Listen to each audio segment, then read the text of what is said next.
శ్రోతలకు స్వాగతం. ఈరోజు వినిపించబోతున్న పూర్తి నవల పిఏ హిమబిందు. రచన జొన్నలగడ్డ లలితాదేవి గారు. అది ఒక పెద్ద ఆఫీస్ బిల్డింగ్. అందులో బోలెడు గదులు. ఆ గదుల్లో రకరకాల డిపార్ట్మెంట్లు. ఆ డిపార్ట్మెంట్లలో చాలామంది మగ ఆడ ఉద్యోగులు. వాళ్లల్లో రకరకాల మనస్తత్వాలు. ఒక్కో డిపార్ట్మెంట్కు ఒక్కో మేనేజర్. ఈ మేనేజర్లందరిపైన పెత్తనం చలాయించే జనరల్ మేనేజర్ మరొకరు. అతనికి 4 అంకెల్లో పెద్ద జీతం, తిరగడానికో కారు, కూర్చోడానికో ఎయిర్ కండిషన్డ్ రూము, ఆ రూముల్లో ఫ్యాన్లు, ఫోన్లు, గాడ్రేజీ బీరువాలు. అతని జీతానికి తగినట్టే అతని డ్రస్సు. ఆ డ్రస్సుల్లో చిరునవ్వుల్ని, చిరు కోపాలని అకారణంగానే ప్రదర్శించే నేర్పున్న పర్సనాలిటీతో ఎప్పుడూ తన హోదాని నిలబెట్టుకునేందుకు తాపత్రయపడుతూనే ఉంటాడు. కానీ అది ఎవరికీ తెలియనీయదు. అతని పేరు శ్రీపతి. సామాన్యంగా ఆఫీసుకు శ్రీపతి పావుగంట తక్కువ కాని ఆలస్యంతో వస్తాడు. వచ్చిన దగ్గర నుంచి లేటుగా వచ్చిన చిరు గుమాస్తాల ఫైలు అరగంట పరిశీలించి అరడజను తాకీదులు డిపార్ట్మెంట్ మేనేజర్లకి పంపుతాడు. వాళ్ళు మాత్రం తక్కువ వాళ్ళు కాదు గనక వెంటనే టైపు కొట్టించి అందరికీ తలో మెమో అందించి తమ హోదా నిలబెట్టుకుంటారు.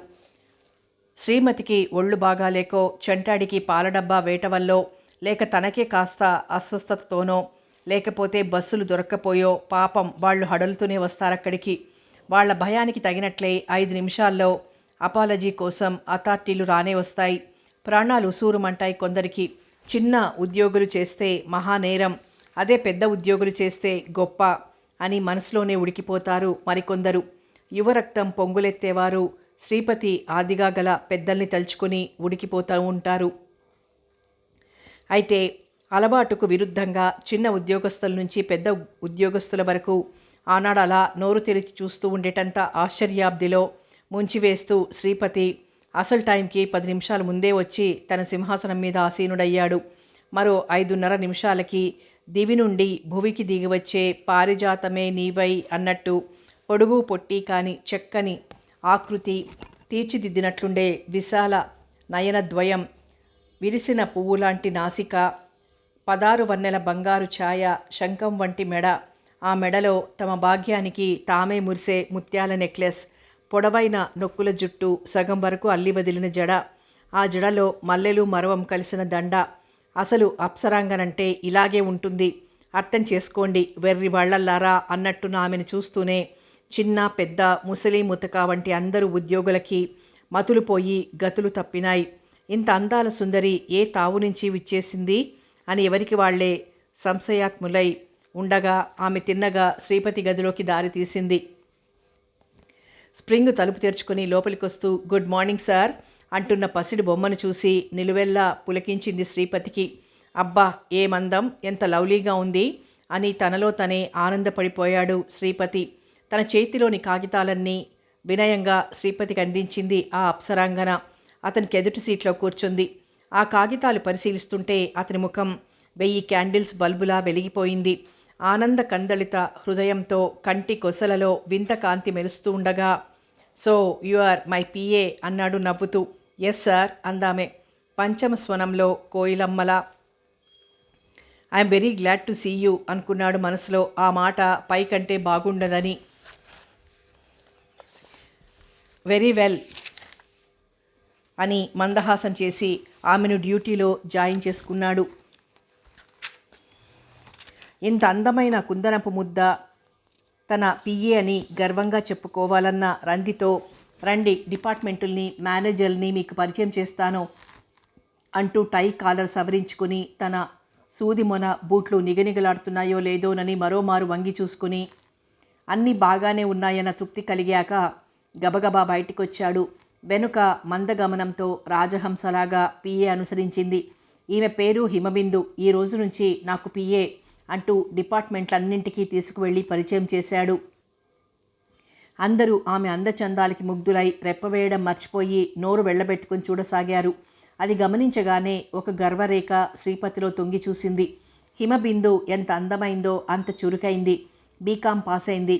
ఆమె టైపు షార్ట్ హ్యాండ్ కూడా పాస్ అవ్వడంతో సగం ఆమె అందానికే ముగ్ధుడైన మేనేజింగ్ డైరెక్టర్ సురేంద్రనాథ్ ఆ ఆఫీస్లోని జనరల్ మేనేజర్ కింద పిఏగా అపాయింట్మెంట్ లెటర్ ఇచ్చి పంపారు. జీతం కూడా మంచిదే. శ్రీపతి అవివాహితుడు. అతను సురేంద్రనాథ్కి దూరము దగ్గర కాని బంధువు. శ్రీపతి ఎంకామ్ ఫస్ట్ క్లాస్లో పాస్ అయ్యాడు. ఎంకామ్తో పాటు అతను టైపు పరీక్షలన్నీ పాస్ అయ్యాడు. 2-3 చోట్ల పనిచేసి కాస్త వ్యాపార రంగంలో అనుభవం సంపాదించాడు. పిఏ హిమబిందు రాకతో ఆఫీసు వాతావరణమే మారిపోయింది. శ్రీపతి టెన్షన్గా 10 అయ్యేసరికి సీట్లో కనిపిస్తుంటే ఎవరికీ లేటుగా వచ్చేందుకు ధైర్యం చాలక అంతా త్వరగా రావడం సాగించారు. హిమబిందు ఆఫీస్ వదలగానే ఒకసారి కర్చీఫ్తో ముఖం తుడుచుకుని బస్టాప్లో నిలబడి బస్ కోసం నిరీక్షించడం అకౌంట్స్ డిపార్ట్మెంట్ మేనేజర్ గోవిందరావు గమనించి, హలో పిఏ గారు, బస్ కోసం నిలబడ్డారా అంటూ ప్రశ్నించాడు. అవును అంది ఆమె మందహాసం చేస్తూ. ఇంతమందిలో ఇలా నిలబడి బస్ కోసం వెయిట్ చేసే బదులు హాయిగా ఆఫీస్ దగ్గర రిక్షా మాట్లాడుకుని వెళ్ళిపోరాదా? గోముగా ఆమె కళ్ళలోకి చూస్తూ అడిగాడు. హిమబిందు అతన్ని చూసి ఓ చిలిపు నవ్వు విసిరింది. ఆ నవ్వుకి డంగైపోయాడు గోవిందరావు. హిమబిందు జవాబు ఇవ్వబోయేలోగా తనే రిక్షా పిలిచి, అమ్మగారిని ఇంటి దగ్గర దించేవోయ్ అంటూ రూపాయి నోటు చేతిలో ఉంచాడు తన జేబులోంచి తీసి. హిమబిందు నవ్వుతూ మారుతే నగర్ అంటూ రిక్షా ఎక్కి కూర్చుని చెయ్యి ఊపింది. గోవిందరావు గాల్లో తేలిపోతూ తను చెయ్యి ఊపాడు. అలా రిక్షా కనుమరుగయ్యేదాకా ఊపుతూనే ఉన్నాడు. అది చూసి అక్కడ బస్ కోసం నిలబడిన ఆడామగ జనమంతా తమలో తామే నవ్వుకున్నారు. పాపం గోవిందరావు అది గమనించకుండానే మహా ఉత్సాహంగా వెళ్ళిపోయాడు. గోవిందరావుకి నోట్లో నువ్వు గింజ నారడం అనేది అతని జాతకంలోనే లేదు. ఆ రాత్రి అతనికి నిద్ర పట్టలేదు. సరికదా తెల్లారి అరగంట ముందే ఆఫీస్కి చేరుకొని తన డిపార్ట్మెంట్ స్టాఫ్ రాగానే ఘనంగా చాటుకున్నాడు తను క్రితం రోజు చేసిన ఘనకార్యాన్ని గురించి. ఆ డిపార్ట్మెంట్తో పనిబడి వచ్చిన డిపార్ట్మెంట్ల క్లర్కులకి యథోచితంగా ప్రాపగాండా చేశారు అకౌంట్స్ డిపార్ట్మెంట్ వాళ్ళు. హిమబిందు ఇవన్నీ విని తనలో తనే నవ్వుకుంది. కానీ శ్రీపతి మాత్రం నొసలు చిట్లించాడు. చూడండి మిస్ హిమబిందు, ఈ రోజు నుంచి నాతో పాటు కారులో రండి, డ్రాప్ చేస్తాను ఇంటి దగ్గర అన్నాడు పేపర్ వెయిట్ ఆడిస్తూ. మీరు రమ్మనాలే గాని రాకుండా ఎలా ఉంటానో అంది తీయగా అతని కేసు చూసి. ఆ మాటకి చాటంతైంది శ్రీపతి ముఖం. శ్రీపతి కారులో హిమబిందు దర్జాగా ఇంటికి వెళ్ళిపోవడం గమనించిన మిగిలిన వారంతా నోరు తెరిచి అట్లే ఉండిపోయారు. ఇదేనా మీ ఇల్లు? నవ్వుతూ అడిగాడు శ్రీపతి. అవును, లోపలికి రండి అంది హిమ. శ్రీపతి లోపలికి అడుగుపెట్టాడు. అది 2 గదులున్న చిన్న వాట. వెనకవైపు గదిలో వంట సామాగ్రి, ముందు గదిలో బల్ల, కుర్చీలు, సింగిల్ కాట్, దానిపైన చక్కగా అమర్చిన పడక, ఒక పక్క నిలువుటద్దం, దాని ముందు అలంకరణ సామాగ్రి, మరో పక్క బట్టల బీరువా ఎంతో పొద్దుగ్గా నీట్గా సర్ది ఉన్నాయి. టేబుల్ పైన వేసిన క్లాత్ కానీ కర్టెన్స్ కానీ ఎక్కడ చిన్న దుమ్ము కూడా లేక ఎంతో శుభ్రంగా ఉన్నాయి. మీకు అలంకరణ పట్ల పరిశుభ్రత పట్ల మక్కువ ఎక్కువనుకుంటాను. అవును, a thing of beauty is a joy for ever అన్న కీట్స్ కవి మాటలా నాకు సౌందర్యం అంటేను, దాన్ని ఆరాధించడం అంటేను చాలా ఇష్టం. సామాన్యంగా చాలామంది బాహ్య సౌందర్యం కంటే అంతః సౌందర్యం అంటారు. ఆ మాటతో నేను మాత్రం ఏకీభవించను. ఎందుకంటారా? మనిషిని చూడగానే ఆకర్షించేది రూపము, ఆకృతే కదా.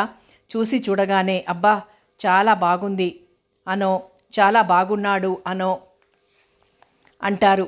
మన మేధస్సు తెలియజేస్తుంది కానీ ఇతని మనసు అమృతం లేదా ఆమె మనసు వెన్న అంటూ తెలియజెప్పదు కదా.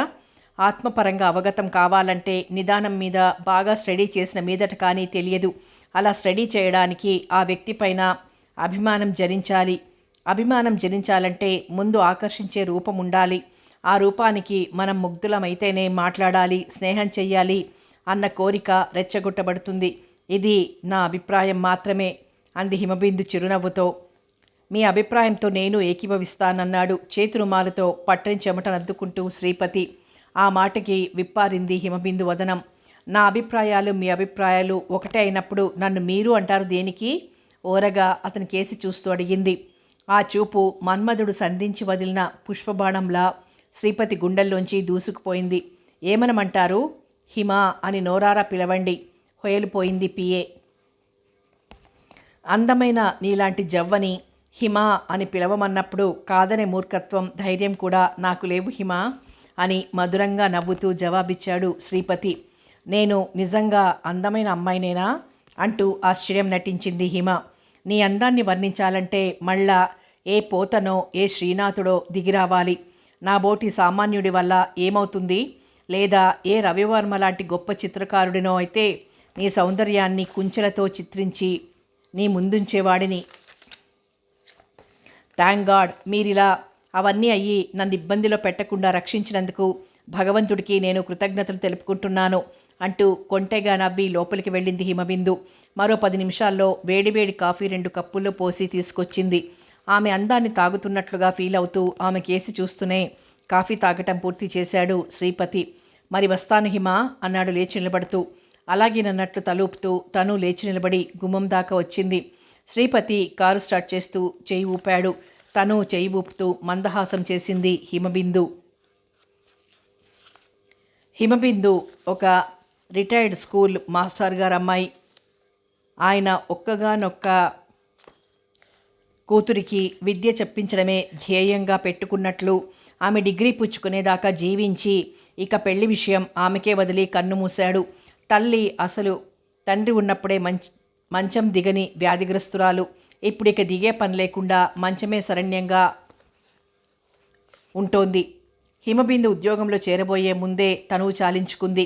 ఏకాకి అయిన హిమబిందుకు ఉద్యోగంలోని వ్యక్తులే ఆప్తులయ్యారు. మొదటి నుంచి ఆమెది చాలా చిత్రమైన స్వభావం.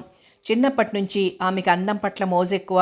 2 పూటల తెల్లని బట్టలు వేసుకోవడమే కాదు, అవి ఎక్కడ మాసిపోతాయోనని కుదురుగా ఒకచోట కూర్చునేది. కానీ ఆ వయసు పిల్లలతో కలిసిమెలిసి ఆడటానికి సుతారాము ఇష్టపడేది కాదు. పుస్తకాలకి రంగురంగుల ఆకర్షణీయమైన అట్టలు వేసి రోజులో ఎక్కువ భాగం అవి చూసి మురిసేది. స్కూల్లో కూడా బాగా అందంగా ఉండి మంచి డ్రెస్సు వేసుకుని వచ్చేవారితోనే మాట్లాడేది. అనాకారులు, సామాన్యులు ఆమెకు అసలు నచ్చేవారు కాదు. బాల్యం నుంచి నచ్చిన వారితోనే మాట్లాడేది. ఆ వయసు నుంచి వచ్చిన ఈ అందం పట్ల ఆమెకున్న అభిరుచి పెద్దయ్యాక ఇంకా ఎక్కువైందే కానీ వీసమెత్తు తగ్గలేదు. అయితే విశేషం ఏమిటంటే ఆమెకి కూడా భగవంతుడు రంభా సౌందర్యాన్ని ప్రసాదించటం. తన అందం పట్ల తనకి విశేషమైన నమ్మకము, ఆత్మవిశ్వాసము, గర్వము కూడా ఉండేవి. భగవంతుడు తీర్చిదిద్దినట్లే పెట్టిన అవయవ సౌష్ఠవానికి, తన అందచందాలకి తనే పరవశిస్తూ గంటలకి గంటలు అద్దం ముందు కూర్చుని వివిధ కోణాలలో తనను తాను చూసుకొని మురిసిపోయేది. ఆఫీస్లో అవివాహితులు, వివాహితులు, జుట్టు నెరిసిన వాళ్ళు కూడా తన రూపలావణ్యాలను చూసి ముగ్ధులై చిన్న చిరునవ్వు, ఓ కడగంటి చూపు తమపై విసిరితే చాలనే ఉద్దేశంతో పరితపిస్తూ ఉండటం, కావాలని పలకరిస్తూ కాఫీలు, టీలు లాంటివన్నీ ఆఫర్ చేస్తూ తమ చేతి ఖర్చు వదులుచుకున్నా అవన్నీ పట్టించుకోకుండా ఆమె స్వీకరించిందే చాలని సంతృప్తి చెందటం, అవన్నీ గమనించేది హిమబిందు. అందుకే తనలో తానే నవ్వుకుని ఊరుకునేది. కానీ ఆమె మనస్సుకు నచ్చినట్లు అన్నీ మూసబోసుకున్నవాడు శ్రీపతి మాత్రమే. అందమైన రూపం, దానికి తగిన ఖరీదైన డ్రెస్సు, మంచి హోదాగల ఉద్యోగం, అతని ఆర్జన అన్నీ ఆమెను బాగా ఆకర్షించాయి. ఆఫీస్లోనే పనిచేస్తున్న మరో అందాల బొమ్మ మాధవి. హిమబిందు రాకపూర్వం ఆమె సౌందర్యం ఆఫీస్లో అలజడి రేపింది. ఆమె కోసం చాలామంది తాపత్రయపడేవారు. కానీ ఏదో సామెత చెప్పినట్లు హిమబిందు ప్రవేశంతో అత్యద్భుత సౌందర్య రాశి అయిన ఆమె కటాక్ష వీక్షణాల కోసం తాపత్రయపడసాగారు. పైగా హిమబిందు జనరల్ మేనేజర్ గారి పిఏ, ఆయనెంతో ఆమె కూడా అంతేనన్న భయభక్తులు కూడా ఆ ఆఫీస్లో మెండుగా ఉండటంతో మాధవి అడుగున పడిపోయింది. అయితే అందుకు మాధవి ఏమీ బాధపడలేదు. సరికదా, చాలా సంతోషించింది కూడా. ఆమెకి మగవారంతా ఏదో పలకరించాలని, రాసుకు పూసుకు తిరగాలని వాంఛించడం బొత్తిగా నచ్చని విషయం. అయినా ఇక్కడి పరిస్థితులకి సౌమ్యంగానే మసులుకునేది కానీ ఎవ్వరినీ తూలనాడి విసుక్కొని ఏదో గీర చూపించేది కాదు. అయితే ఆమె హృదయంలో ఒక ప్రత్యేకమైన స్థానం, అభిమానం శ్రీపతి అంటే ఉన్నాయి. అతన్ని మనసులో మూగగా ఆరాధించే ఆమెతో శ్రీపతి చాలాసార్లే మాట్లాడాడు. అతను మాట్లాడినప్పుడల్లా ఆమె కళ్ళల్లో కోటి కాంతిపుంజాలు, ఎదలో పులకరింతలు కలిగి సామాన్యంగా మాట్లాడటానికి సిగ్గుపడుతూ ఉండటం శ్రీపతి గమనించకపోలేదు. మాధవి అందమైన, తెలివైన అమ్మాయి అనే అతను మనసులో అనుకున్నాడు. కానీ ఈ విధమైన మమకారం అతని పైన ఉందని అతడు గుర్తించలేదు. అయితే అతన్ని బాగా ఆకర్షించింది హిమబిందు. తొలిచూపులోనే ఆమె అతడిని ముగ్ధుణ్ణి చేసింది. శ్రీపతి హిమబిందును కారులో తీసుకెళ్లడం 2-3 సార్లు మాధవి గమనించింది. మామూలుగా డిపార్ట్మెంట్లో టైపిస్టు అయిన మాధవి సామాన్యంగానే కనిపించడంతో ఆమె విషయం పట్టించుకోవడం మానేశారంతా. ఆ రోజు హిమబిందు భువనమోహినిలా అలంకరించుకుని వచ్చింది ఆఫీస్కి. ఆ తళుకులీన్లే జరీ ఎంబ్రాయిడరీ చీర తటిల్లతలా మెరుస్తూ స్ప్రింగ్ డోర్ తెరుచుకుని వచ్చిన హిమబిందును చూసి పిచ్చివాడైపోయాడు శ్రీపతి. ఏమిటి వాళ్ళ కొత్తగా కనిపిస్తున్నావు, బర్త్డేనా అని అడిగాడు నవ్వుతూ. అవును. ఐసీ, కాస్త ముందుగా ఇన్ఫర్మేషన్ ఇస్తే నీ సొమ్మేం పోయింది కినుకగా అడిగాడు. నా సొమ్మేమి పోదు, పోతే పోయేది మీ సొమ్మే చిలిపిగా అంది హిమ. గడుసుదాని వేలే, పోయే సొమ్ము ఎలాగూ పోతూనే ఉంటుంది. ఇలాంటి ఇంపార్టెంట్ విషయాలు దాచిపెట్టి నాకు మనీ సేవ్ చేయాలని భావించకు. శ్రీపతి కంఠంలోని కోపాన్ని గుర్తించి చిన్నగా నవ్వింది హిమబిందు. మీరు కూడా ఇలా కోపాలు తెచ్చిపెట్టుకుని పిచ్చిక మీద బ్రహ్మాస్త్రాలు వేయకండి. ఆ మాటతో కోపం పోయిన శ్రీపతి, మరైతే పార్టీ ఏదైనా ఉందా అని ప్రశ్నించాడు. పార్టీలు చేసుకోవడానికి నేనేమీ సినిమా స్టార్ని, మంత్రిని కాదు. మీ ఒక్కరికి రాత్రికి సింపుల్గా డిన్నర్ ఇస్తున్నాను అంతే. ఆ మాటతో మతాబులా వెలిగిపోయింది శ్రీపతి ముఖం. అయితే ఆఫీస్లో ఆఫీస్ స్టాఫ్కి అందరికీ పార్టీ ఇవ్వండి అంటూ పర్సులోంచి 100 రూపాయల నోటు అందించాడు శ్రీపతి. మీరు పేరుకు తగినట్లే పర్సు నిండా డబ్బుతో వస్తారనుకుంటాను. మళ్ళీ ఈ మనీ ఒక్కసారి నేను మీకు రిటర్న్ చేయలేను, ఇన్స్టాల్మెంట్స్ మీద తప్ప, అలాగే వడ్డీ కూడా కలిపి అంటూ అందించాడు.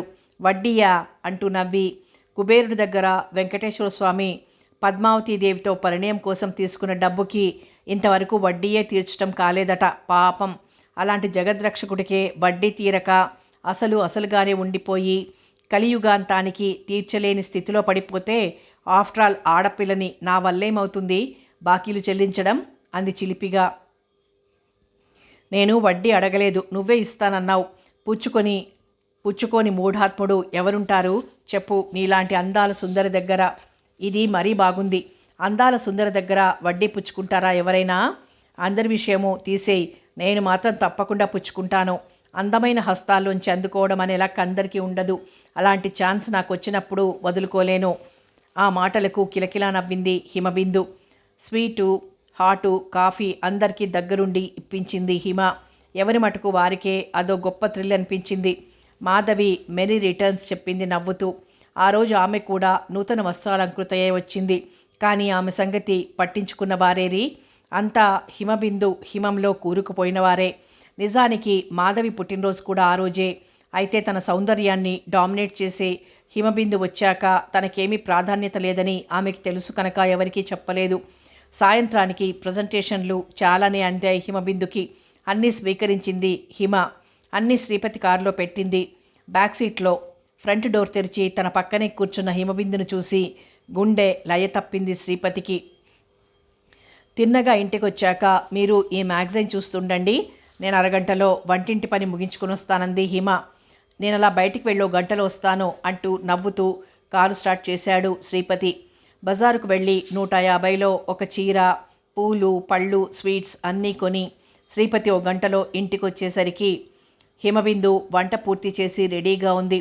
ఇద్దరూ కబుర్లు చెప్పుకుంటూ భోజనం చేశాక అతని కోరికపై అతను తెచ్చిన చీర కట్టుకుని వచ్చింది హిమ. సినిమాకి వెడదాం అంటూ శ్రీపతి చెప్పాక అభ్యంతరం చెప్పలేదు. హిమబిందుతో కలిసి సినిమా చూడటం అతనికి మంచి ఉత్సాహాన్ని ఇచ్చింది.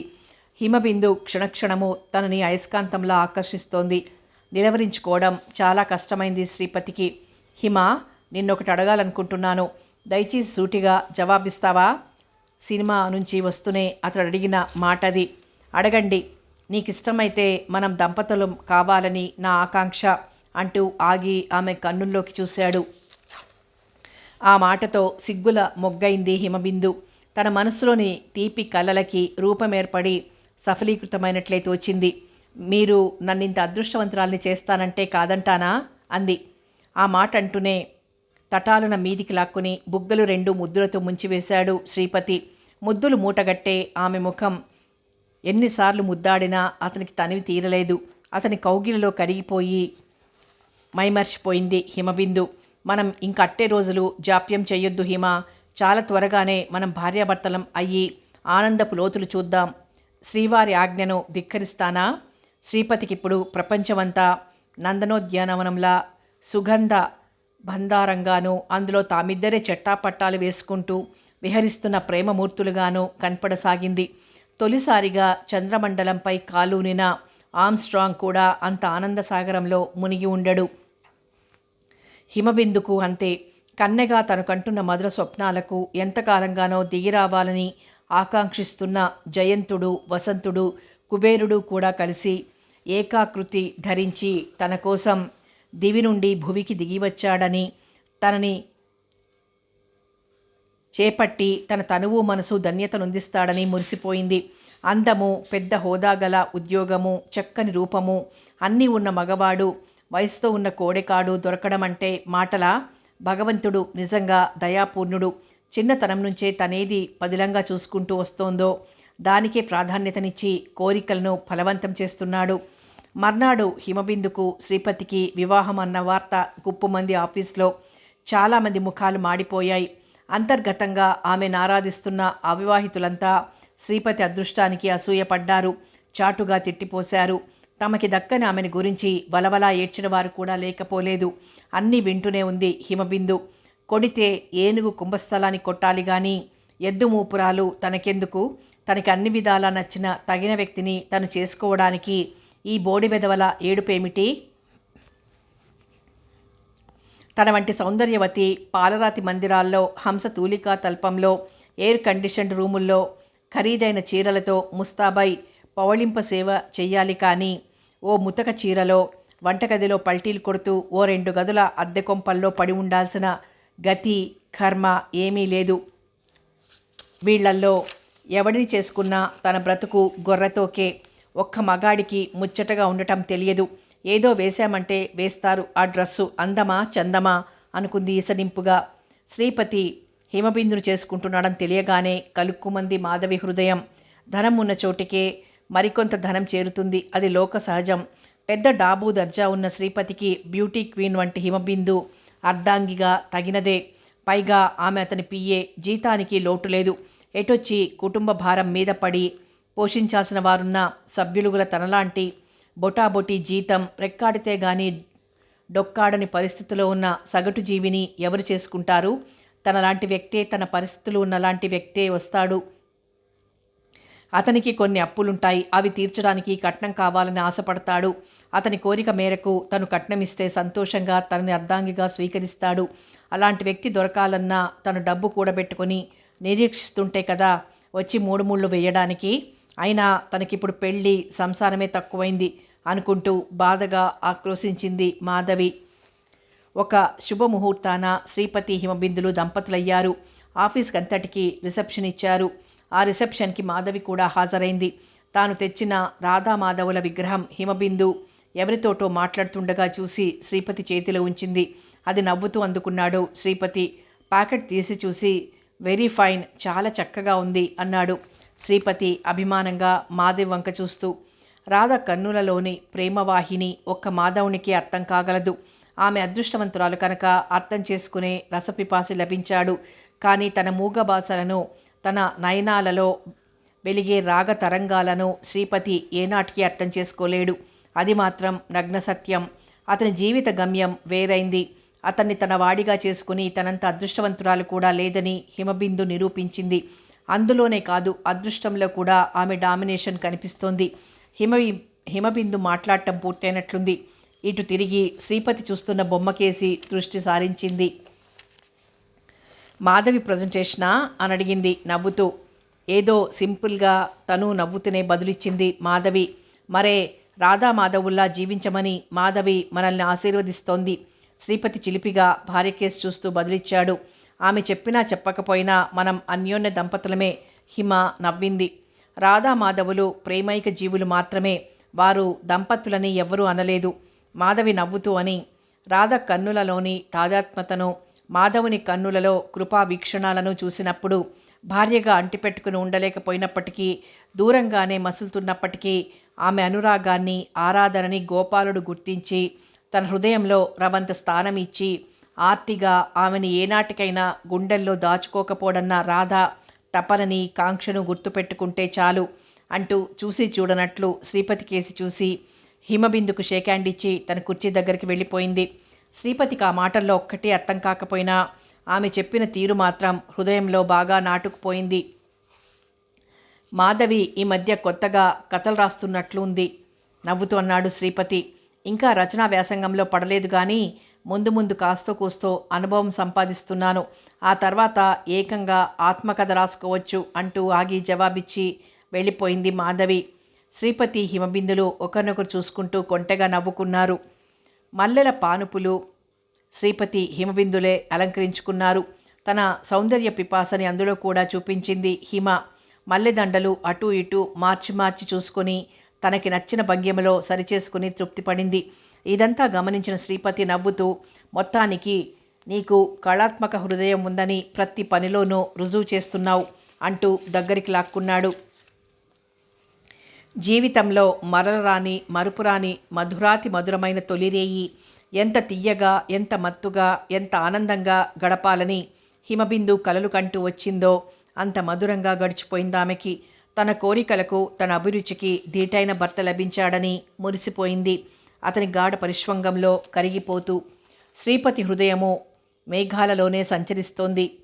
ఇంత అందమైన దేవకాంతల్నే ధిక్కరించే రూపలావణ్యాలు గల తరుణి తన అర్ధాంగలక్ష్మి కావడం అనేది తన పూర్వజన్మ సుకృతమే అనుకున్నాడు. కాలు క్రింద పెట్టకుండా ఎంతో అపురూపంగా చూసుకోవాలని గట్టిగా నిర్ణయించుకున్నాడు. తెల్లవారి బద్ధకంగా లేచిన హిమబిందును వెళ్ళనీయకుండా ఆపి దగ్గరికి లాక్కుంటూ, హిమ, ఉద్యోగానికి రిజైన్ చేసేరాదు అన్నాడు ప్రేమగా. పరాయి వారెవరి దగ్గరో పనిచేస్తున్నట్లు అంటారెందుకు, మీ దగ్గరేగా అంది గోముగా అతని క్రాఫ్ సవరిస్తూ. అవుననుకో, కానీ అంతా నీ మనోహర మూర్తినే కాంక్షగా చూస్తే నేను భరించలేను. మరీ సిల్లీగా మాట్లాడకండి. మీ భార్య అయ్యాక ఎవరికి దమ్ములుంటాయేమిటి? కిలకిలా నవ్వింది. మొత్తానికి జాబ్ వదలంటావు. అవును, మంచి జీతం వదులుకోవడం దేనికి? ఇద్దరం సంపాదించుకుని డబ్బు బాగా నిలవ చేసుకోవచ్చు. శ్రీపతి మాట్లాడలేదు. అతనికి హిమబిందు ఉద్యోగం చేయడం బొత్తిగా ఇష్టం లేదు. కానీ హిమ మానటెట్టు కనిపించలేదు. మరీ గట్టిగా చెప్పే ధైర్యం లేక, సరే ఆమె సరదా పాడు చేయడం ఎందుకు? ఆమె అన్నట్టు తనతో పాటే ఆఫీస్కి వస్తుంది, తన రూమ్లోనే ఉంటుంది, మళ్ళీ తనతో ఇంటికి వస్తుందని సమాధానపడ్డాడు. శ్రీపతి క్వార్టర్స్లోకి హిమ తన సామాన్లన్నీ తెచ్చుకొని సర్దుకోవడానికి 2 రోజులు సెలవు పెట్టింది. ఆమె అభిమతానుసారం ఇల్లంతా సర్దుకునేసరికి 2 రోజులు పూర్తిగా పట్టింది. ఆ ఇంటిని ఆమె అలంకరించిన తీరు చూసి శ్రీపతి నిజంగానే పిచ్చివాడయ్యాడు. ఆమెకి సౌందర్యం పట్ల ఎంత అభిరుచి, ఎంత ఆసక్తి! అది చూసి నిజంగా ఇంతటి రసపిపాసి తన భార్య కావటం తన అదృష్టమే అని మురిసిపోయాడు శ్రీపతి. ఆమె ఆ ఇంటినే కాదు, చుట్టూ ఉన్న ఖాళీ స్థలాన్ని, అక్కడక్కడ అడ్డదిడ్డంగా పెరిగిన మొక్కల్ని కూడా ఎంతో నేర్పుగా తీర్చిదిద్దింది. మొక్కకి ఎంత దూరం ఉంటే బాగుంటుందో, ఏ మొక్క ఎటుపక్క వేస్తే అందంగా ఉంటుందో, ఆకర్షణీయంగా కనిపిస్తుందో గేటు నుంచి టేపుతో లెక్కలు తీసి మరీ నాటించింది.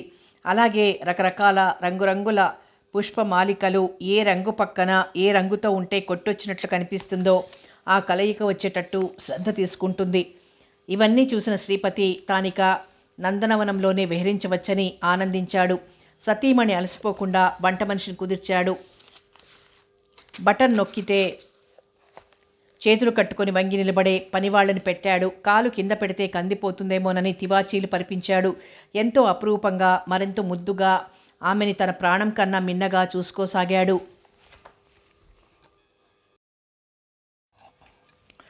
ఇవన్నీ హిమబిందును ఆనంద మాలికా డోలికలలో ఊగులాడించాయి, మేఘాలలో తేలియాడించాయి. ఇంత గొప్ప భర్తనిచ్చిన భగవంతుడికి మనసులోనే అంజలి ఘటించిందామె. శ్రీపతి హిమబిందుల వివాహమై 2-3 నెలలు గడిచిపోయాయి. ఏ పని చెయ్యన అవసరం లేకుండా హిమబిందుకు అలంకరించుకోవడం ఒక్కటే పని గనక ఆమె కొనే చీరలకి, అవి అలంకరించుకునే తీరుకు శ్రీపతి లోలోనే ఆశ్చర్యపోయేవాడు. కొత్త ఫ్యాషన్ అంటూ ఏది కనిపించినా అది హిమ ఇంట్లో చోటు చేసుకోవాల్సిందే. ఆ రోజు హిమ మోడల్ మార్చి కొత్త తరహా నెక్లెస్ చేయించాలని బంగారు కొట్లకు వెళ్ళింది. మధ్యాహ్నం సెలవు పెట్టింది. ఎక్కువ పని ఉండటంతో ఓవర్ టైం చేయాల్సి వచ్చింది మాధవికి. భార్య ఆఫీస్కి వస్తుందేమో అని ఎదురు చూస్తూ శ్రీపతి గది బయట పార్టీ కోసం వేసిన సోఫా మీద ఆసీనుడయ్యాడు. చేతి రుమాలతో ముఖం తుడుచుకుంటూ యువతలకొచ్చింది మాధవి. ఒంటరిగా శ్రీపతిని చూసేసరికి ఆమె హృదయం అప్రయత్నంగానే ఆనందంతో గంతులు వేసింది. అతడు చూశాడు ఆమె వంక. అది గమనించి విష్ చేసింది మాధవి. ఏం మాధవి, ఇంకా వెళ్ళలేదా అని అడిగాడు చిరునవ్వుతూ. లేదు, కొంచెం వర్క్ ఎక్కువగా ఉందని ఓవర్ టైం చేశాను. చీకటి పడిపోయింది, రిక్షా మీద వెళ్ళు అంటూ జేబులోంచి రూపాయి తీయబోయాడు. పర్వాలేదులేండి, గట్టిగా నడిస్తే 10 నిమిషాలు కూడా పట్టదు అంది తీసుకోకుండా. ఎక్కడ మీ ఇల్లు? చెప్పిందామె. అది తన క్వార్టర్స్కు వెళ్ళే మధ్యదారే. అయితే ఓ 10 నిమిషాలాగు, హిమ వచ్చేస్తుంది, కారులో వెడదాం. దారిలోనేగా అన్నాడు సహృదయంగానే. ఎక్కడికి వెళ్ళారామె? కుతూహలంగా అడిగింది. ఏవో నగలు చేయిస్తుందట అంటూ నవ్వాడు శ్రీపతి. అదృష్టవంతురాలంటూ సన్నగా నవ్వింది మాధవి. ఇంతలో హిమ వచ్చేసింది. శ్రీపతి రూంలోకి వెళ్ళి తలదువ్వుకొని లైట్గా పౌడర్ అద్దుకొని బయటకు వచ్చాడు. అది హిమబిందు ఆజ్ఞ. తల చెరగరాదు, ఫేస్ పౌడర్ అద్దుకుని ట్రిమ్గా ఉండాల్సిందే తప్ప జిడ్డు ముఖంతో కనిపించకూడదు. డ్రెస్ కూడా నలక్కూడదు. ఎంతటి డ్రెస్ అయినా 2 రోజుల కంటే 3వ రోజు ధరించరాదు. కర్చీఫ్లు ఏ రోజుకా రోజు మార్చేయాలి. బూట్లు రోజు పాలిష్ చేసుకోవాలి. గడ్డం రోజు చేసుకోవాలి. ఇవన్నీ శ్రీపతికి పెళ్ళైన మర్నాటి నుంచి హిమబిందు పెట్టిన ఆంక్షలు. ఇందులో పొరపాటున ఏది మర్చిపోయినా హిమబిందు రుసరుసలాడుతుంది. ఇవన్నీ మర్చిపోకుండా ఆలోచిస్తున్నంతకాలం ఆమె కళ్ళల్లో వెలిగే ఆనందరేఖలు ఎవ్వరూ వర్ణింపలేరు అనవచ్చు. హిమబిందు కూడా కాస్త టాయిలెట్ అయింది. రా మాధవి అంటూ శ్రీపతి కారు వెనుక తలుపు తెరిచాడు. హిమకది అంతగా నచ్చకపోయినా మౌనంగా ఊరుకుంది. మాధవి నలిగిన చీర, జిడ్డుగా ఉన్న ముఖం, రేగిన జుట్టు హిమబిందుకు బొత్తిగా నచ్చలేదు. అలాంటి ఆమెను కారులో కూర్చోబెట్టుకోవడం ఆమెకి సుతారాము ఇష్టం లేదు. ఆమె ఆలోచన ముగియగానే మెయిన్ రోడ్ పక్కగా కారు ఆపటము, మాధవి దిగి థ్యాంక్స్ చెప్పి వెళ్ళిపోవటం కూడా జరిగిపోయాయి. అప్పుడు తృప్తిగా నిట్టూర్చింది హిమ. మరీ ఆఫీస్లో పని అంతా తన భుజస్కంధాల మీదే ఉన్నట్టు ఎప్పుడూ ముఖం వేలాడేసుకుని ఉంటుంది మాధవి. చిరాగ్గా అంది హిమ. అందరికీ నీ అంత శ్రద్ధ ఉండొద్దు అందం మీద. అందుకే మరి ఇల్లు, ఆఫీసు, తిండి, నిద్ర ఇవి తప్ప మరో దానిపై శ్రద్ధ లేని అలాంటి సగటు మనుషుల్ని చూస్తుంటే నాకు తగని బోరు, విసుగ్గా జవాబిచ్చింది. వారి జీవితాలవి. అంతా మనలాంటి వారైతే ఆర్డినరీ పీపుల్స్ ఏమవుతారు? ఏమైతే ఎవడికి కావాలి? బొత్తిగా దాలిగుంటల్లో కుక్కల్లా పొర్లుతూ బ్రతకపోతే ఏం? అనాకారులకి, అభాగ్యులకి, నిరుపేదలకి, అందరికీ ఈ విశాల విశ్వంలో జీవించే హక్కు ఉంది హిమ. అందమైన వారు, ధనవంతులు మాత్రమే బ్రతికి మిగిలిన వారంతా గంగలో కలవాలనే అభిప్రాయం మార్చుకో. అందం ఎప్పుడూ శాశ్వతం కాదు. అలాగే ధనము శాశ్వతం కాదు. ఏదో పూర్వజన్మ సుకృతం కొద్దీ ఈ జన్మలో అనుభవిస్తున్న 2 వరాలు అవి. భగవంతుడిచ్చిన ఆ వరాలకు వినయాంజలితో మసులుకుంటే మన పట్ల భగవంతుడు ఆదర దృష్టి కనబరుస్తాడు. ఆయనిచ్చిన ఆ సంపదకి అదిరిపడితే ఏదో ఒకరోజు పాతాళానికి తొక్కిపెడతాడు. శ్రీపతి పలుకులు అస్సలు రుచించలేదు హిమకి. మీరెన్నైనా చెప్పండి, నాకు అలాంటి మట్టి మనుషులంటే బొత్తిగా గిట్టదు, పెంకిగా అంది హిమ. శ్రీపతి ఇంకా వాదించడం దేనికని మౌనం వహించాడు. రాను రాను హిమబిందు అభిప్రాయాలు మరీ దారుణంగా మారిపోతున్నాయి అనుకున్నాడు రాజు. పెళ్ళయ్యి మనం 6 నెలల నుంచి కాపురం చేస్తున్నాం. నీ నుంచి ఇంకా శుభవార్త రాలేదే అన్నాడు శ్రీపతి ఆ రాత్రి భార్యని గుండెల్లో పొదువుకుంటూ. ఏం శుభవార్త? ఆశ్చర్యంగా అడిగింది హిమ. అదే మనకి పాపో బాబో పుడతాడన్న శుభవార్త. ఆ మాట వింటూనే చర్రుమంటూ లేచింది హిమ. పిల్లికి చెలగాటం, ఎలక్కి ప్రాణ సంకటం అంటే ఇదే. 9 నెలలు మోసి నానా బాధపడి చావు బ్రతుకుల మధ్య కొట్టుమిట్టాడి అందాన్ని, యవ్వనాన్ని తగలేసుకుని నేను బిడ్డను కనడం మీకు సంబరం, పుడతారని చెప్పడం శుభవార్త. ఏం మనుష్యులు! అవును, ఏ బాధలు పడినా మేమేగా. మీరు హాయిగా బాగానే ఉంటారు. కష్టం, బాధ ఎరుగరు గనక స్వార్థపరత్వంతో ఎన్నైనా కోరికలు కోరుతారు. ఏదో విధంగా మీ పురుషత్వాన్ని ప్రదర్శించబోతారు. తీక్షణంగా అంటున్న హిమని చూసి అవాక్కయ్యాడు శ్రీపతి. దాంపత్యము, సంతానము అనేది సృష్టి ధర్మం. దానికి నీకింత కోపం ఎందుకు రావాలో నాకు అర్థం కావడం లేదు. తేరుకుని మెల్లగా అడిగాడు శ్రీపతి. అర్థం కాదు, ఎలా అవుతుంది? ఉండేది ఈ శతాబ్దంలోనూ, భావాలు మాత్రం బీసీ నాటివీనో. మీ దాంపత్యాలు, ధర్మాలు, ధర్మశాస్త్రాలు నా దగ్గర వల్లించబాకండి. నాకు ప్రెగ్నెన్సీ రావడమే ఇష్టం లేదు. పిల్లల్ని కనడం అసలు ఇష్టం లేదు. అందుకే నేను జాగ్రత్తగా ఉంటున్నాను. హిమబిందు మాటలకి మళ్ళీ నోరెత్తలేకపోయాడు శ్రీపతి. ఆ రాత్రి హిమ శ్రీపతిని బిదిలించుకొని వేరే మంచం మీద పడుకుంది. నీ పేరు హిమబిందు. హిమబిందు అంటే నీ కోపం కూడా హిమంలాగే నిమిషంలో కరిగిపోవాలి కానీ ఇలా గంటల తరబడి సాగిస్తావేమిటి? ఏదో నోరుజారి అన్నాన్లే, రా వచ్చి పడుకో అంటూ తన పక్క మీదికి రమ్మని బ్రతిమాల సాగాడు. అతను అలా అంటున్న కొద్దీ మరింత బిగుసుకుపోయింది హిమ. మగవాడు బతిమాలనే బతిమాలడు. ఆ స్థాయికి వచ్చినప్పుడు ఇంకాస్త బెట్టు చూపిస్తే మళ్ళీ అలాంటి టాపిక్ ఈ జన్మలో లేకుండా ఉంటాడు అని భావించిన హిమ విననట్లే ఊరుకుంది. ఆ రాత్రి నాతిగల బ్రహ్మచర్యం వెలిగించి తెల్లవారగానే గదిలోంచి బయటికి వెళ్ళిపోయాడు శ్రీపతి. అతనికి ఎందుకో హిమధోరణి సంతృష్టి కలిగించలేకపోయింది. తన అభిప్రాయాలకి ఆమె అభిప్రాయాలు భిన్నమైనవి అవడం చేత హిమబిందు తన మాటల్ని గుడ్డిగవ్వల్లా తీసిపారేస్తుంది. ఏమన్నా లెక్కలేక చివరికి పెడసరంగానే మసులుతుంది అని భారంగా నిట్టూర్చాడు శ్రీపతి. కోపగ్రస్త అయిన హిమబిందు ఆ రోజు భర్తతో కలిసి కారులో ఎక్కి ఆఫీసుకు రావడానికి ఇష్టపడక రిక్షా మీద అతనికంటే ముందే ఆఫీసుకు వెళ్ళిపోయింది. శ్రీపతి ఒక్కడే ఉసూరుమంటూ కారులో ఆఫీసుకు బయలుదేరాడు. దారి పొడుగున అతని మస్తిష్కం ఆలోచనతోనే కొట్టుమిట్టాడుతోంది. చింతాక్రాంతయైన మనసుతో కారు నడుపుతున్నాడు. రోడ్డు టర్నింగ్లో 5 ఏళ్ల బాబు పుస్తకాలు తీసుకుని ఆలస్యమైందని కాబోలు ఆదరాబాదరాగా వస్తూ కారుకు బాగా దగ్గరగా వచ్చేయడంతో సడన్ బ్రేక్ వేయబోయిన శ్రీపతి కారు ఎదుటి నుంచి క్రాస్ చేస్తున్న లారీకి ఢీకొంది. మరు నిమిషంలో శ్రీపతి రక్తసిక్తమైన దేహంతో స్పృహ కోల్పోయాడు. అక్కడికక్కడే 10:30 శ్రీపతి ఆఫీసుకు రాకపోవడంతో రూమ్లో కూర్చున్న హిమబిందుకు ఆశ్చర్యం కలిగింది. ఇంకా ఈ రోజుకి ఇంటి నుంచి బయలుదేరడేమో అనుకుంటూ ఉండగా టెలిఫోన్ గణగణా మ్రోగింది. గవర్నమెంట్ ఆసుపత్రి నుంచి అందుకున్న ఆ ఫోన్ కాల్ వింటూనే కొయ్యబారిపోయింది హిమ. వెంటనే ప్యూన్ ద్వారా ఆఫీసులో అందరికీ తెలియజేసి రిక్షా మీద ఆసుపత్రికి బయలుదేరింది. శ్రీపతికి యాక్సిడెంట్ అన్న వార్త వినగానే నిలువున కూలినట్లయింది మాధవి. ఆమె కళ్ళ వెంబడి గిర్రున నీళ్లు తిరిగాయి. ఆఫీస్ క్లోజ్ చేసి అంతా ఆసుపత్రికి చేరుకున్నారు. అక్కడ విషాదభరితమైన వదనంతో తలవాల్చుకుని కూలబడి ఉంది హిమబిందు. మరో 10 నిమిషాలకు డాక్టర్లు యువతలికి వచ్చి, చూడండి, మీకు ఈ వార్త చెప్పాలన్నా నోరు రావడం లేదు. శ్రీపతి గారికి ప్రాణభయమేమీ లేదు, కానీ 2 కాళ్ళు తీసివెయ్యాలి.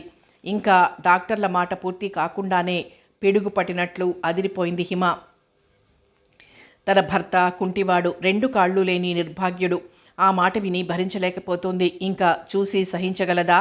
అయితే ఆమె సహనాలతోటి అసహనాలతోటి డాక్టర్లకి నిమిత్తం లేదు. వాళ్ళకి కావాల్సింది ప్రాణాలతో జీవించడం. వాళ్ళ పని వాళ్ళు చేశారు.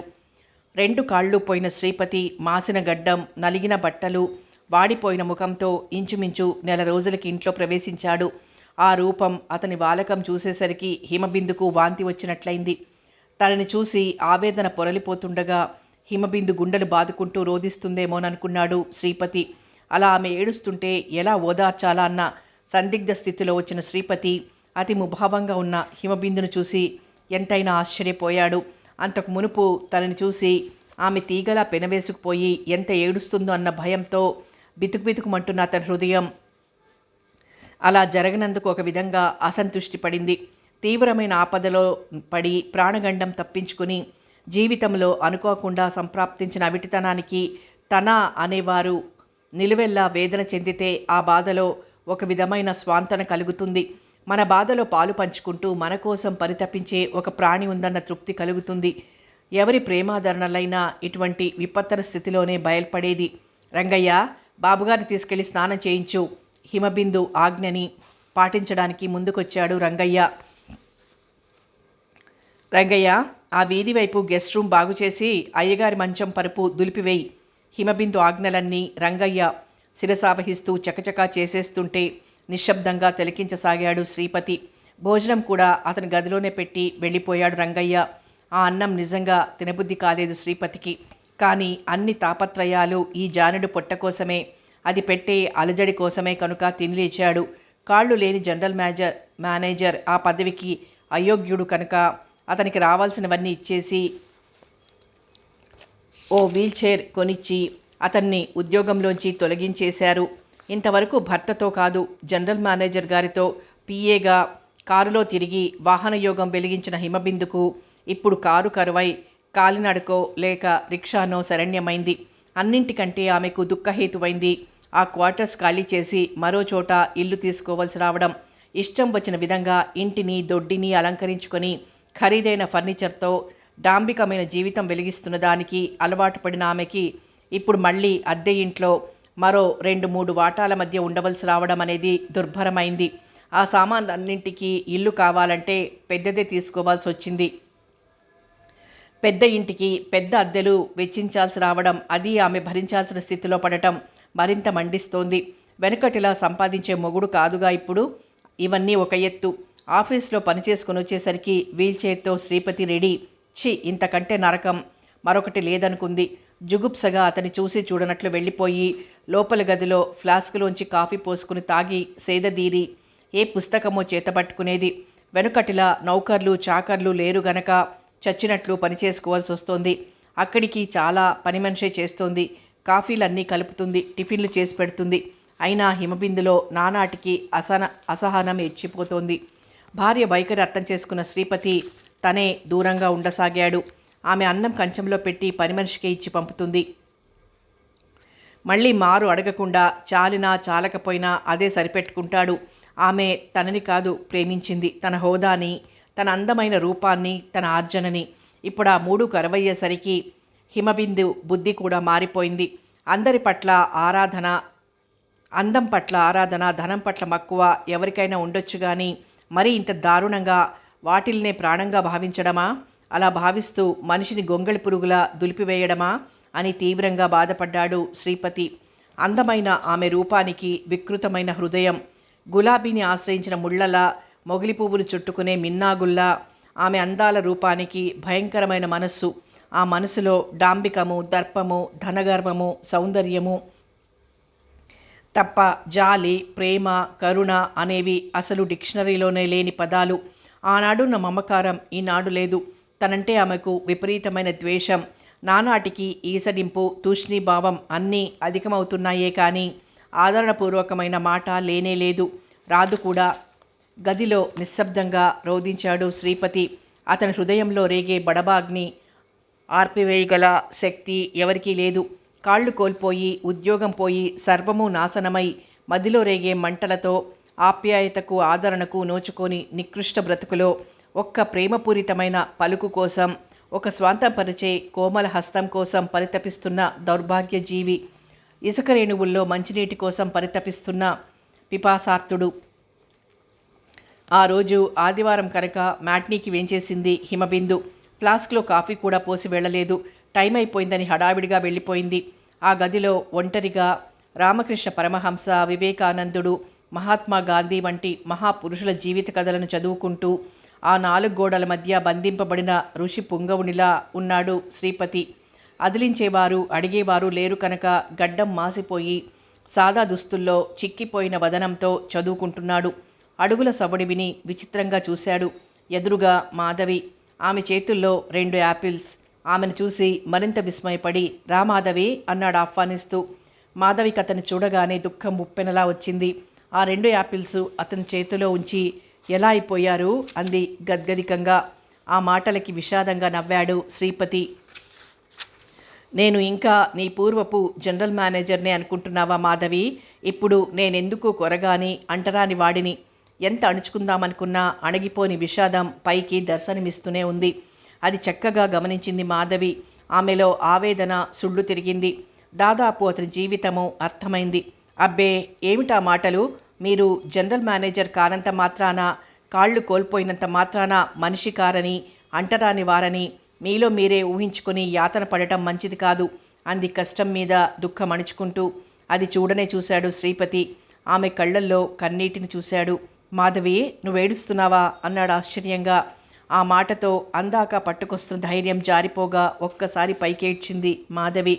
భగవంతుడు చాలా నిర్దయుడు శ్రీపతి గారు. మీ వంటి వారికి కలిగించాల్సిన కష్టం కాదిది. నేను చేసుకున్న ప్రారంధానికి భగవంతుడిని నెపం పెట్టకు. కావాలని కాళ్ళు పోగొట్టుకోరు కదా ఎవరు. మరి విధి ఆడిన నాటకం తప్ప మీ చేతులారా ఏం చేసుకున్నారని? ఏమైనా కన్ను కాలు కోల్పోయాక జీవించకూడదు మాధవి విరక్తిగా అన్నాడు శ్రీపతి. దయచేసి అలాంటి మాటలు నా దగ్గర అనకండి అని హిమబిందు గారు లేరా అంది అటు ఇటు చూసి. లేదు, సినిమాకు వెళ్ళింది. కాఫీ త్రాగారా? లేదు. కాచిపెట్టనా? అతనికి కాస్త ఆకలిగా తోచినా ఎందుకులే మాధవి, నీకు శ్రమ. పైగా ఏది ఎక్కడుందో నీకు తెలియదు కదా. హిమ వచ్చాక పని మనిషి తెస్తుందిలే. మీకు నేను కాఫీ ఇవ్వడానికి కూడా పనికిరానా? బాధగా అడిగింది. అలా ఎందుకనుకున్నావు మాధవి? నీ చేత కాఫీ పెట్టించుకొని తాగడానికి అర్హత లేని వాడిని నేనే కష్టంగానే జవాబిచ్చాడు. మాధవి మాట్లాడకుండా వంటింట్లోకి వెళ్ళి అన్నీ వెతుక్కుని కాఫీ కలిపింది. కప్పులో పోసి తెచ్చి తనే అతనికి అందించింది. మరి నువ్వు కూడా తీసుకో మాధవి అన్నాడు ఆప్యాయంగా. ముందు మీరు తాగండి అంటూ నవ్వి టేబుల్ పైన ఉన్న పుస్తకాలు సర్దింది. ఇవన్నీ అతన్ని ఆశ్చర్యంలోనే ముంచివేశాయి. అతి ముభావంగా ఉండే మాధవిలో ఇంత కలుపుగోలుతనము, ఇంత ఆప్యాయత ఉన్నాయా అన్నదే అతని ఆశ్చర్యానికి కారణం. ఇంకా వెడతానండి అంటూ లేచిన మాధవిని చూసి, మళ్ళీ ఎప్పుడొస్తావు మాధవి అని అడిగాడు శ్రీపతి. మీ భార్యగారేమీ అనుకోరంటే రోజు రమ్మన్నా వస్తాను చిరునవ్వుతో ఉంది మాధవి. ఆవిడికి నా సంగతే కావాలా? ఉద్యోగం, ఇతర వ్యాపకాలు ఆవిడికి చాలా ఉన్నాయి. మగవాడిలా సంపాదించాలి కదా అంటూ నవ్వి, తప్పకుండా రోజు రా అంటూ హెచ్చరించాక సెలవు తీసుకుంది మాధవి. మర్నాడు మాధవి వచ్చేసరికి హిమబిందు ఇంకా ఆఫీస్ నుంచి రానేలేదు. మాధవి కాఫీ కలిపి శ్రీపతి చేత తాగించింది. అల్మరాలో ఉన్న రాధామాధవుల విగ్రహం తన ప్రజెంటేషన్ కనిపించింది. సర్దుతుంటే అది శ్రీపతి చూసి, ఎందుకనో మాధవి, ఆ రాధామాధవుల బొమ్మ ఇక్కడికి తీసుకొచ్చి ఈ టేబుల్ పైన ఉంచు అన్నాడు మందహాసం చేస్తూ. మాధవి ఒకసారి చీరతో తుడిచి, ఈరోజు ఈ రాధ మీద దృష్టి పడిందేమిటి అంటూ తెచ్చిపెట్టింది నవ్వుతూ. ఆ రాధాకృష్ణుల విగ్రహాన్ని, మాధవిని ఒక్క క్షణం తేరిపారా చూశాడు శ్రీపతి. రాధ అంత అందంగాను, ఆమె అంత ముగ్ధగాను మాత్రమే కాక రాధ కన్నులలోని అనురాగం కూడా మాధవి కన్నులలో కొట్టొచ్చినట్టు కనిపించింది శ్రీపతికి. ఆనాడు ఆమె ఈ కానుక ఇస్తూ అన్నమాట తను జన్మలో మర్చిపోలేదు. ఆనాడు మహా అద్భుత సౌందర్యవతి అయిన హిమబిందు పక్కన ఉండగా, మంచి హోదాగల ఉద్యోగం, జీతం, అన్ని హంగులు ఉన్న తనకు ఆ క్షణంలో ఈ పేదపిల్ల ఇచ్చిన కానుకలోని ఆంతర్యం, వెలిబుచ్చిన భావాల్లోని అర్థము అవగతం కాకపోయినా పరిస్థితి తారుమారై దర్జాలు డాబులు అన్నీ కరిగిపోయి అందాల భార్య మనసులోని కురూప భావాలు బాగా నెత్తికెక్కాక ఈనాడు ఏకాకి అయ్యేసరికి మహా చక్కగా బోధపడుతున్నాయి అన్నీ. కాలపురుషుని కరుకు హస్తాల్లో ఒక్కోసారి అపకారము, మరోసారి ఉపకారము కూడా జరుగుతూనే ఉంటుందిలే అంటూ మందహాసం చేశాడు శ్రీపతి. దానికి జవాబేమీ ఇవ్వలేదు మాధవి. ఇంతకీ మీరేమిటి చదువుతున్నారు అంటూ అతని చేతిలో పుస్తకం లాగి చూసింది. జ్యూయల్స్ వెర్న్ నవల around the world in 8 days. ఇది బాగానే ఉంటుంది, వెనక నేను చదివాను అంది మందహాసం చేస్తూ. నేను ఒకసారి చదివాననుకో, ఇప్పుడెలాగా బయట ప్రపంచంలోకి తొంగి చూసే అర్హత, అవకాశం లేనే లేవు. కనీసం 4 గోడల మధ్య బంధితుడనైనప్పుడు ఇలాంటివి చదివి నేను కూడా సంచారానికి బయలుదేరి తృప్తి పడవచ్చు. శ్రీపతి మాటలకి మీరు కావాలని మరీ కొంత న్యూనత ఊహించుకుంటున్నారు. ఏం, మీకెలాగో వీల్చైర్ ఉంది, అలా బయటికి రావచ్చు. కొన్నాళ్ళు అలా వస్తూ ఉంటే అదే అలవాటైపోతుంది. చివరికి కాళ్ళు లేనంత మాత్రాన జీవితమే వ్యర్థం అనుకోవడం చాలా హాస్యాస్పదంగా ఉంది. మాధవి, కేవలం కాళ్ళొక్కటే లుప్తమై ఆత్మీయుల ఆదరణ పుష్కలంగా ఉంటే బ్రతుకింత సారవిహీనం అనుకోకపోదును. కానీ అయినవారు అనుకున్న వారందరి చేత విసర్జింపబడి స్వంత ఆర్జన అనేది లేక ఇతరుల మీద ఆధారపడవలసిన దుస్థితిలో పడిన భార్యోపజీవిని తనువు ప్రాణము బరువుగాను భారంగాను ఉండక ఎలా ఉంటానో చెప్పు. శ్రీపతి గుండెల్లో గూడు కట్టుకున్న ఆవేదన కాస్త బయటపడుతుంటే నిలువున చలించిపోయింది మాధవి. పరిస్థితులు అనుకూలించినప్పుడు ఎంతటి వారినైనా విధి వెక్కిరించవచ్చు. మహావీరులు అనుకున్న పాండునందనులే తమకంటే ఓ మెట్టు దిగువన ఉండే విరాటునికి ఊడిగం చేయాల్సి వచ్చి అజ్ఞాతవాసులయ్యారు. ఏదో కాలం కర్మం కలిసిరాక మీ ఆత్మీయులు అనుకున్నవారు మిమ్మల్ని కాస్త విసర్జించారే అనుకోండి. ఇక అంతటితో నిరాశ చెంది జీవితాన్ని నరకసదృశం చేసుకోనక్కర్లేదు. ఆ కాల మహిమ చేతే దూరంగా నెట్టివేసిన వారు దరిచేరవచ్చు. మీకేమీ కారు అనుకునేవారు మీకోసం పరితపిస్తూ మీ దరిచేరాలని తహతహలాడవచ్చు అంది మెల్లగా. అలా దరిచేరాలనుకున్న వారెవరైనా ఉన్నారా? నువ్వు ఊరికే ఊరిస్తున్నావా? నేను ఊరించినంత మాత్రాన మీరు ఊరిపోతే ఇంకా నాకు కావాల్సిందేముంది? కొంటెగా అంది మాధవి. మాధవి కబుర్లు బాగానే చెప్పగలదు, అసలు విషయం దాచిపెట్టి. మాధవి కనీ కనపడని చిరునవ్వు విసిరి, పోనీ నేను దాచానే అనుకోండి, మీరు తెలివైనవారు, గ్రహించవచ్చు కదా, కాస్త ఊహిస్తే కష్టం ఏమీ లేదు అంటూ ఓ కొంటె జవాబిచ్చింది. ఇంతలో హై హీల్స్ టకటకలాడించుకుంటూ హిమబిందు వచ్చి పెద్దగా నవ్వుకుంటున్న శ్రీపతిని మాధవిని చూసి ఆశ్చర్యపడింది మనసులో. టేబుల్పై ఉన్న ఖాళీ కప్పులు ఆమె దృష్టి నుంచి తప్పించుకోలేదు. మీ కాఫీలు అయ్యా ఏమిటి అంటూ మళ్ళీ దానికి జవాబేమీ ఆశించకుండానే తన గదిలోకి వెళ్ళిపోయింది. ఇంకా నేను వెళ్ళిరానా? ఎప్పుడైనా కాసేపు ఉండు మాధవి. అయితే ఉండండి, వంటలో ఏమన్నా సాయం కావాలేమో చూసొస్తానంటూ వంటగదిలోకి వెళ్ళింది మాధవి. హిమబిందు మాధవిని చూస్తూనే, కాస్త ఈ పూట వంట చేసి పెడదు, నాకు తలపోటుగా ఉంది అంది. మాధవి అలాగేనన్నట్లు తలూపి క్షణంలో ఆమె చెప్పిన కూర, అన్నం, పులుసు అన్నీ తయారు చేసింది. తనే కంచంలో అన్నీ సర్దుకొని శ్రీపతి గదిలోకి తీసుకెళ్ళింది మాధవి. ఆమె వచ్చేసరికి మంచం మీద అటు తిరిగి పడుకునున్నాడు శ్రీపతి. మాధవి శబ్దం చేయకుండా కంచం టేబుల్ పై నుంచి, అప్పుడే నిద్రపోతున్నారా అంటూ అతని భుజం మీద చెయ్యి వేసింది. శ్రీపతి నిద్రపోలేదు. చటుక్కున ఆ చెయ్యి అందుకొని, మధు, నీకింకా నా పైన మమకారం ఉందా అని అడిగాడు చటుక్కున ఆమె కేసి తిరిగి. ఊహించిన అతని ప్రశ్నకి సిగ్గుల మొగ్గైన మాధవి అసలు ఉందన్న విషయం ఈనాటికైనా గ్రహించారు. అందుకే ఆనందం. కానీ భోంచేయండి. శ్రీపతిని లేవదీసి అతని ముందుకు కంచం జరిపింది. శ్రీపతి భోజనమయ్యాక ఇంటికి వెళ్ళిపోయింది మాధవి. ఒక విధంగా ఆమెకి సంతోషం ఉవ్వెత్తున ఎగిసే అలలుగా వచ్చేస్తోంది. శ్రీపతి చూచాయగానైనా తన మనసు గ్రహించాడు. మళ్ళీ అంతలోనే ఆ ఉత్సాహం జారిపోయింది. ఇప్పుడు గ్రహించి మాత్రం ప్రయోజనం ఏమిటి? చూసినా చూడకపోయినా హిమబిందు అతని భార్య. ఆమెను వదిలి తననేం పెళ్లాడబోడు కదా శ్రీపతి. మంచం మీద మేనువాల్చిన మాధవిలోని ఆలోచనలు ఆశ నిరాశల మధ్య ఊగులాడుతుంటే, అదే సమయంలో గదిలో మంచం మీద పడుకున్న హిమబిందు ఆలోచనలు మరో విధంగా సాగిపోతున్నాయి. ఈ శ్రీపతిదో పెద్ద గుదిబండ అయిపోయింది. అతని అందానికి, హోదాకి, ఉద్యోగానికి అన్నింటికీ మురిసి ముగ్ధురాలై అతన్ని పెళ్లాడిన మాట వాస్తవమే. కానీ ఇప్పుడు అతని కుంటితనం చూస్తుంటేనే జుగుప్సగా ఉంటోంది. అతని వాలకం చూస్తుంటే పరమరోతగా ఉంది. ఇలాంటి వాడి ఇంట్లో ఉండగా ఎలా భరించి తిరగడం? బొంబాయిలో సురేంద్రనాథ్ రికమెండ్ చేస్తున్న ఉద్యోగం వచ్చేస్తే బాగుండు. తనకో పెద్ద లంపటం వదిలిపోతుంది. ఆ తర్వాత ఈ శ్రీపతి ఏమవుతే ఏం కావాలి? దర్జాలు డాబులు లేని ఆర్డినరీ ఉమెన్ క్రింద ఈ అద్దె కొంపల్లో ఎలా పడుండాలి? బాబు, ఓ మేడ, ఓ కారు, నౌకర్లు. అబ్బా, అలాంటి జీవితం కావాలనుకున్న తనకి ఈ కాళ్ళు లేని వాడితో కలిసి బ్రతకాల్సి రావటమా? చిచి అంటూ పొర్లసాగింది. అదే సమయంలో శ్రీపతి ఆలోచిస్తున్నాడు. హిమబిందు ప్రవర్తనతో తనకు పూర్తిగా కనువిప్పు కలిగింది. పాపం మాధవి తనని ఏ నాటి నుండో ప్రేమిస్తున్నా తను అర్థం చేసుకోలేని జగదేక రంభాని మురిసి మూర్చబోయి హిమబిందు స్వభావాన్ని, మనస్తత్వాన్ని సరిగ్గా పరిశీలించకుండానే ఓ విధమైన మత్తులో పడి పెళ్లి చేసుకోవడం అంత తెలివి తక్కువ పని మరొకటి లేదు. ఇప్పుడు ఆ మత్తు దిగింది. అసలు రంగు బయటపడింది.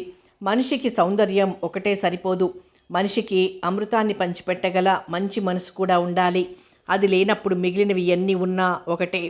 తనంతటి శక్తివంతమైనది లేదన్నట్లు ఉవ్వెత్తున ఎగిసిపడే సముద్రపు అలల త్రుటిలో విరిగిపోతూనే ఉంటుంది. ఇంతకీ తను విచారించి ప్రయోజనం లేదు. తనకి ఈ విధంగా కళ్ళు తెరిపించడం కోసమే భగవంతుడి కాళ్ళు పోగొట్టాడు. ఇప్పుడింక పరిస్థితులు ఎలా నెట్టుకొస్తాయో వేచి చూడటం తప్ప తన వల్ల ఏమీ అయ్యే పని కాదనుకుంటూ వేదాంతాన్ని జ్ఞప్తి చేసుకుంటూ నిద్ర రావడానికి ఫ్యాన్ బాగా స్పీడ్లో పెట్టుకుని పడుకున్నాడు శ్రీపతి. హిమబిందు కార్యసాధకురాలు.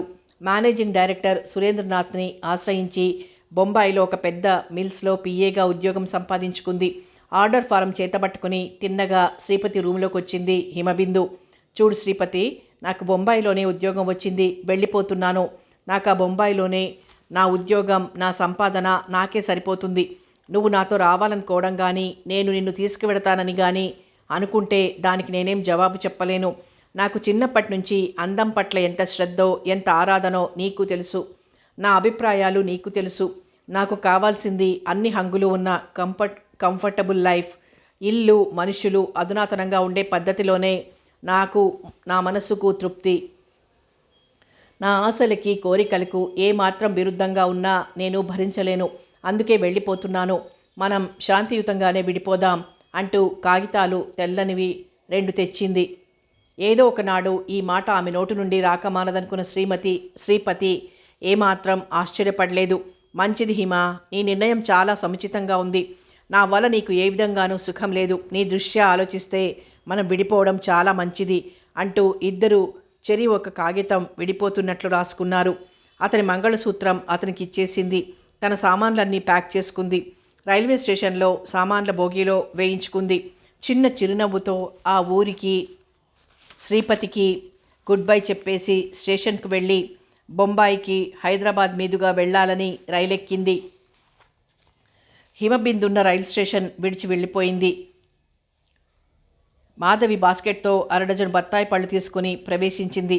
ఆమెను చూడగానే వికసించిన ముఖంతో ఆనందం వెల్లువ కాగా, మాధవి అంటూ చేతులు చాపాడు శ్రీపతి. మరేమీ సంశయించకుండా చేతుల్లో వాలిపోయింది మాధవి. అలా వాలిన ఆమెని ఎంతో ఆర్తిగా, మరెంతో తపనగా గుండెల్లో పొదువుకున్నాడు శ్రీపతి. మాధవి కౌగిలిలో స్వర్గమే దిగివచ్చిందనుకున్నాడు.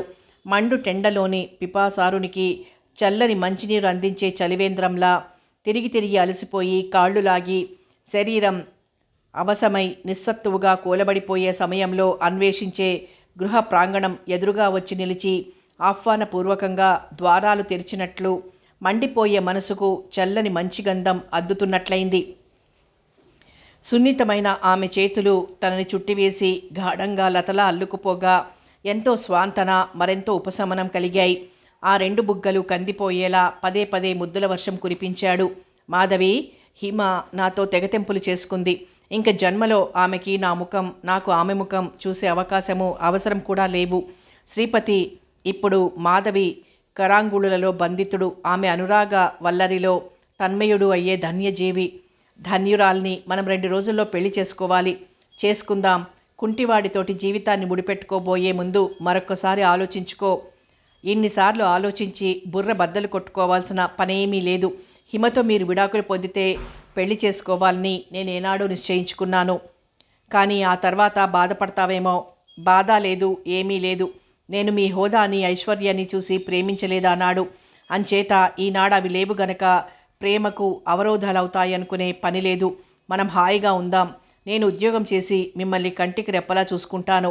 ఏ విధంగానో కొరత చెయ్యను. నా దగ్గర కొంత డబ్బుంది మాధవి. అది నా పేరుతోనే ఉంది. బొత్తిగా నిర్ధయుడిని కానులే. మరింకేం, ఏదన్నా చిన్న బిజినెస్ పెట్టండి. మీకు కాలక్షేపంగా ఉంటుంది. నేను ఎలాగో ఉద్యోగం చేస్తూనే ఉన్నాను. మీ రాబడి రావాలి, తినాలి అనే పట్టింపు లేదు అంది ఉత్సాహంగా. చివరికి తమ దగ్గర ఉన్న డబ్బుకు కొంత లోన్ తీసుకుని పెద్దది పెట్టుకోవచ్చు అనిపించినా ముందు రెడీమేడ్ బట్టల కొట్టు తెలిస్తే బాగుంటుందని నిశ్చయించారు. శ్రీపతి ఎదలోని నీలి నీడలన్నీ మాయమయ్యాయి. భయము అసహనాలన్నీ తొలగిపోయాయి. ఏదో ధైర్యం, మరెంతో ఉత్సాహం. కాళ్ళు లేకపోతేనేం బ్రతకగలను అన్న ఆత్మవిశ్వాసం. పోయిన పెన్నిది లభించిందని మాధవిని చూసి మురిసిపోయాడు. మరో వారానికల్లా మాధవి భర్తయిపోయాడు శ్రీపతి. హిమబిందు చాలా అందమైందని సురేంద్రనాథ్ చెప్పాడు, కానీ ఇంత అందమైందని ఊహించలేదు. Metropolitan Mills managing director Manilal Mehta. అబ్బా ఏమందం! Beauty queens అనదగ్గవారు. ఇక్కడి సినిమా స్టార్లంతా ఈమె ముందు 10 మైళ్ళ దూరంలో నిలబడాలి. ఇలాంటి ఆమె తన పియ్యే అనుకుంటూ ఆనందంతో బొంబాయి సముద్రంలానే అయిపోయాడు మెహతా. ఇంత గొప్ప సౌందర్యవతిని తనకి రికమెండ్ చేసినందుకు సురేంద్రనాథ్కి మనసులోనే కృతజ్ఞతలు తెలుపుకున్నాడు. తన అందంతో మెహతా మనసుని ఆకట్టుకుని అతని హృదయంలో పీఠం వేసుకోవడానికి హిమబిందుకు అట్టే రోజులు పట్టలేదు. నెల తిరిగేసరికి సినిమాలు, షికార్లు, షాపింగులలోకి దిగిపోయింది వ్యవహారం. హిమబిందు అలంకరణల్లోనూ ముస్తాబుల్లోనూ పూర్తిగా మతిపోగొట్టుకున్న మెహతా ఆమెని పెళ్లాడి తీరాలన్న నిర్ణయానికి వచ్చాడు. రోగి పాలే కోరాడు, వైద్యుడు పాలే చెప్పాడన్నట్లు అతని బ్యాంక్ బ్యాలెన్స్, అతని కారు అన్నీ చూసి మైమర్చిపోతున్న హిమబిందు అతని ప్రపోజల్ అంగీకరించింది. మెహతా కూడా అందగాడేనని చెప్పాలి. పైగా ఆ మిల్స్కి మేనేజింగ్ డైరెక్టర్ అతనే. ఇక చెప్పేదేముంది. ఆ రోజు హిమబిందు వచ్చేసరికి మెహతా డౌన్ డౌన్ అంటూ నినాదాలు. మిల్లులో పనిచేసే వాళ్ళంతా నిరవధికంగా సమ్మె చేస్తున్నారు. జీతాలు పెంచమని, బోనస్లు పెంచాలని. ఎవరూ పనిచేయడం లేదు. నిరంతరం మిషన్ల శబ్దాలతో పరివృతమైన లోపల అంతా నిద్రపోతున్నట్లున్నాయి గదులు. హిమబిందు మైక్ దగ్గర నిలబడి మెల్లగా నచ్చజెప్పింది. ఏదైనా సమస్యల్ని శాంతియుతంగానే పరిష్కరించుకోవాలని, సమ్మెల వల్ల, కొట్లాటల వల్ల ఏదీ నెరవేరదని ఎవ్వరూ వినిపించుకోలేదు. క్రిందటేడు నష్టం వచ్చిందని, బోనస్ సరిగ్గా ఇవ్వలేదని, జీతాలు పెంచలేదని, ఈ ఏడు అదే పాట పాడుతున్నారని, నష్టం ఎక్కడ వస్తుందో తేల్చి చెప్పాలని, లెక్కలు చూపించాలని అంటూ విపరీతంగా గొడవ చేయసాగారు. ఎవరూ మాట వినేటట్లు లేరని సరాసరి వెళ్ళి మెహతాతో చెప్పి చూసింది. నిజానికి వర్కర్ల అభియోగం సరి అయిందే. మెహతా 2 ఏళ్ల నుంచి ఎవరికీ జీతాలు పెంచలేదు. దానికి కారణం లేకపోలేదు. అతను కలకత్తాలో మరో పెద్ద కంపెనీ ఏర్పాటు చేసే విషయంలో చాలా డబ్బు వ్యయం చేస్తున్నాడు. విధి లేక మెహతా బయటకొచ్చాడు.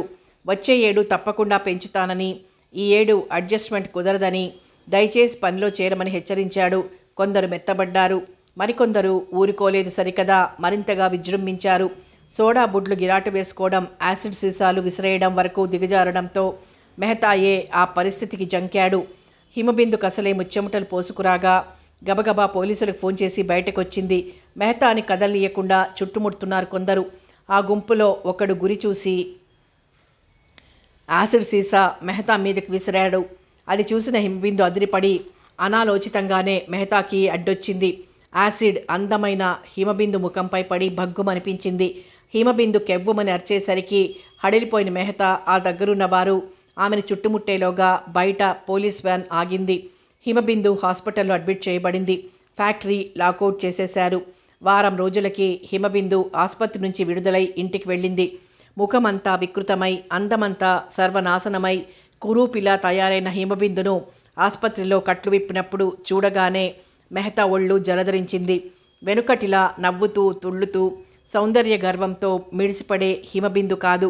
సర్వము కోల్పోయి గర్వ అహంకారాలకు పెద్దపెట్టున ఎదురు దెబ్బ తగలగా కేవలం జీవోత్సవంలా ఉన్న 25 వనిత హిమబిందు. దెబ్బతిన్నాక పోలీసులు లాఠీచార్జి జరిపారు. మెహతా లాకౌట్ ప్రకటించాడు. 2 రోజుల్లోనే రాజీకి వచ్చారు కార్మికులు.